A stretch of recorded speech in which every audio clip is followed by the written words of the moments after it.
The propagation of lewd material online, images of sexual acts caught on camera, is a form of cyberbullying.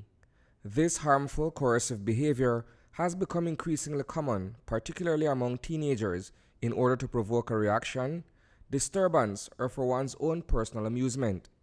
The outcome is often traumatic, and victims may have lower self-esteem, increased suicidal ideation, as well as any number of emotional responses. In Belize, as in other jurisdictions, cyberbullying is on the rise, and requisite legislation to address this issue is slow in catching up. I couldn't tell you exactly where we are with the legislation, but I can tell you that we gave full support to the increases in penalties for child sexual exploitation, child pornography, and any kind of videoing. We gave full support for that in relation to children. Now, in relation to adults, let me say this. If you, in the privacy of your home and your adult life, want to do something with a video or a photograph, that is your business and you have the right to privacy. That right to privacy for one prominent Belizean news anchor, Indira Craig, as well as an underage high school student, in separate acts, has been grossly violated since short videos depicting them in sexually compromising positions began circulating over the weekend. There are laws protecting minors. We have a Commercial Sexual Exploitation Act that protects minors. This was passed 6 years ago in 2013. It is very strong for those of you out there who have a video of a 15-year-old engaged in a sexual act, and it is on your device. You are breaking the law. The dissemination by social media of a student presently attending Wesley College participating in a sexual act while dressed in her school's uniform was one of several videos that have gone viral. One of the most pernicious things about the entire weekend episode is that things weren't being shared on Facebook where they can be reported and taken down immediately.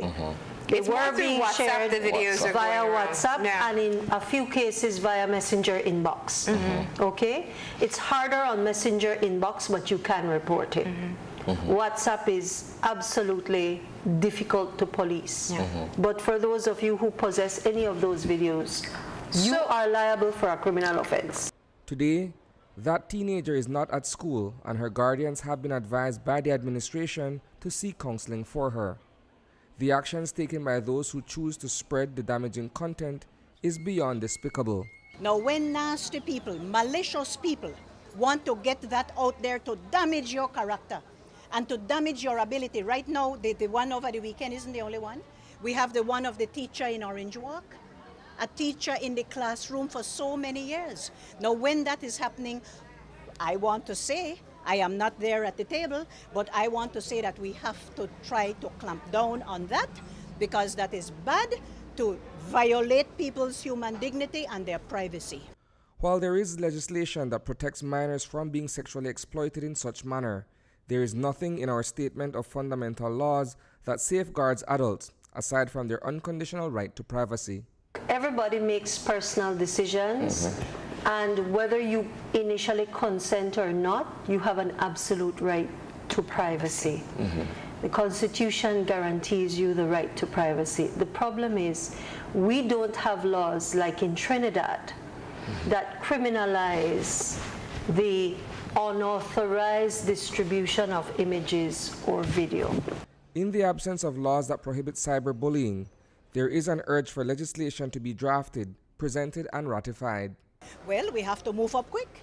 We have to move up quick. What more can I say? We have to move up quickly. Reporting for News 5, I am Isani Cayetano.